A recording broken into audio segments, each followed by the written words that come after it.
श्रीराष्ट्रदा राष्ट्रममुखमयि देहि प्रकाशेनो श्रीराष्ट्रदा राष्ट्रं मे देहि स्वाहा प्रकाशेनो श्रीराष्ट्रदा राष्ट्रममुखमयि देहि। ओम शांति शांति शांति।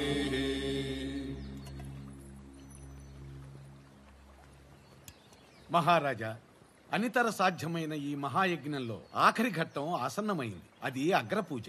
ఈ సృష్టిలో బాధ్యుడు కానివాడు భగవంతుడు ఒక్కడే. మనమంతా బాధ్యులం. ఎంత ఏకఛత్రాధిపతులైనా మీకన్నా ఉన్నతులున్నారు అని తెలియజేసేదే ఈ అగ్రపూజ. ద్వాపరంలో ధర్మరాజు జగద్గురువైన శ్రీకృష్ణునికి ఆచరించారు. ఇప్పుడు మీ వంతు.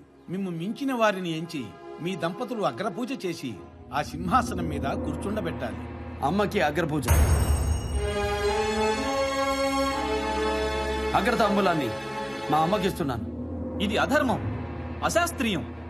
ఆడుదానికి అగ్రపూజ. మహారాజా, మీ అధికారాన్ని ఆక్షేపించాం, కానీ ఈ అవమానాన్ని మేము సహించలేం. అవలకు అగ్రాసనార్హత లేదు, అందున విధవరాలు. ఇది అకార్యం. పవిత్రమైన ఆర్షధర్మానికే పరాభవం. తల్లిగారిని గౌరవించడం తప్పు కాదు, అది మీ వ్యక్తిగతం. కానీ ఇది వ్యవస్థాగతం. ధర్మాన్ని పాటించండి. ధర్మం? ఏది ధర్మం? నీకు జన్మను ధర్మం చేసింది ఆడది. మాటలంటూనే నీ నోట మొదటి మాట నేర్పింది ఆడది. ఆడదాని కడుపున నలిగి నలిగి వెలుగు చూసిన రక్తపు బుద్ధవి నీకున్న అర్హత నీ తల్లికి లేదా? నేను అగ్రతాంబూలం ఇస్తుంది మా అమ్మకే కాదు, అమ్మకి. నాస్తి వేదాత్ పరం శాస్త్రం, నాస్తి మాతృ సమో గురు, నాస్తి మాతృ సమః పూజ్య, నాస్తి మాతృ సమః సఖ. తండ్రిని మించిన కొడుకులుంటారు, తల్లిని మించిన కొడుకున్నాడా?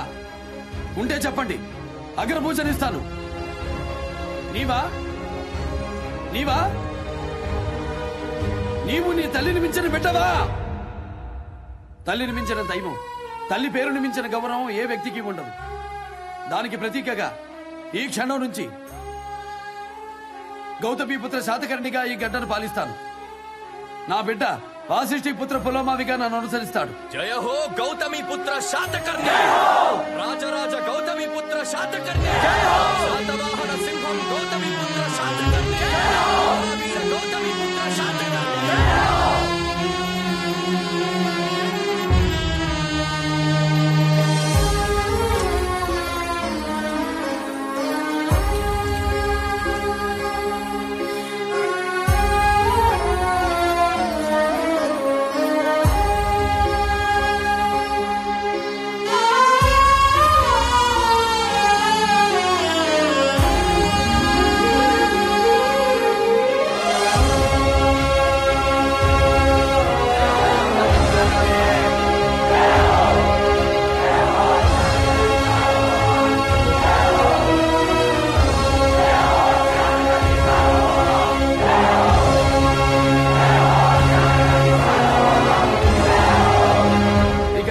సామ్రాజ్యంలో ఒకే ధర్మం, ఒకే న్యాయం, ఒకే మార్గద్రవ్యం, ఒకే మార్గ విలువ.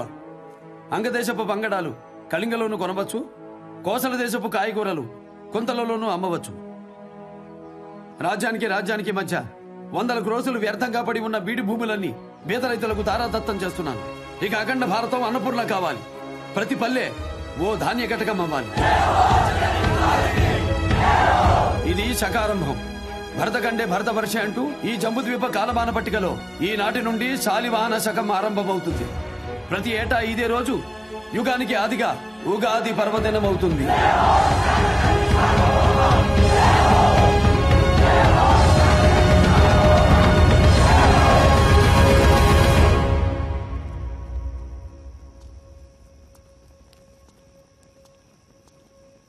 మహారాజా, ఇటు ప్రవేశం నిషిద్ధం. ఓహో, నిషిద్ధమా? అలాగే.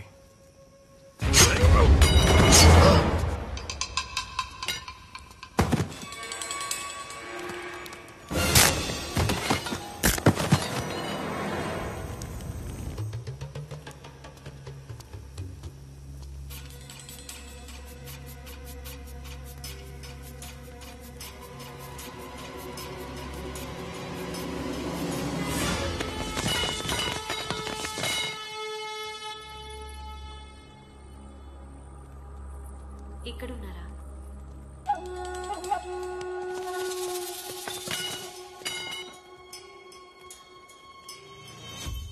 ఇందా ఈ ఇంటి కోడలకుండే ముఖ్యరా. ఎవరైనా వస్తే ఇచ్చేయండి, రేపు వెళ్ళిపోతున్నాను.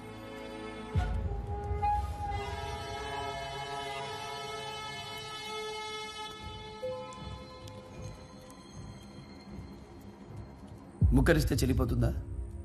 ఇంకా చాలా ఇచ్చానే. నేను చాలా ఇచ్చాను. అలా లెక్కలేసుకుంటే మీరే నాకు రుణపడి ఉంటారు. పిల్లలు వాళ్ళు అమ్మతో ఉంటారు. ఈ రాత్రైనా నాతో ఉంచొచ్చుగా. ఇంకా నయ్యం, నన్నుండమనలేదు.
ఇంత రక్షణ వలయాన్ని దాటి శత్రువులు కోటలోకి ప్రవేశించారంటే మనిషి తోలు కప్పుకున్న తోడేళ్లేవో మన మధ్య తిరుగుతున్నాయి.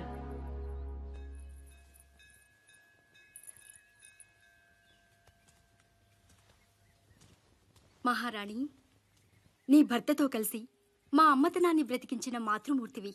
ఇలాంటి దాడులు ఎన్ని జరిగినా నీ ఐదోతనానికి ఏమీ కాదు వాసిష్ఠీదేవి. ఆ రాక్షసుడి చెర నుంచి మా బిడ్డల్ని విడిపించేందుకు నీ బిడ్డను ఎరవేశావు. ముద్దుగారి వయసులో యుద్ధరంగానికి పంపి అత్తగారిని పెంచిన వీరమాతవయ్యావు. నా బిడ్డ నన్ను అమ్మా అని పిలుస్తున్నప్పుడు నీ త్యాగమే గుర్తుకొస్తోందమ్మా. ఆ ధర్మమూర్తిని తయారు చేసింది గౌతమి మాత పెంపకమే కాదమ్మా, నీలాంటి వీరపత్ని మీదున్న నమ్మకం కూడా. మీ గురించి మహారాజు మా సామంత రాజులకు ఏం చెప్పారో తెలుసా? ప్రభు, వాసిష్ఠిదేవి ఒప్పుకుంటుందా? ఆమెది మాత్రం మాతృత్వం కాదా? తను నా శరీరంలోనే కాదు, సంకల్పంలో కూడా సగభాగం. ధర్మార్థ కామ మోక్షాలలో నా చెయ్యి వీడదు, నా మాట దాటదు. నువ్వు నిజంగానే ఆయన సంకల్పంలో సగభాగం వాసిష్ఠీదేవి.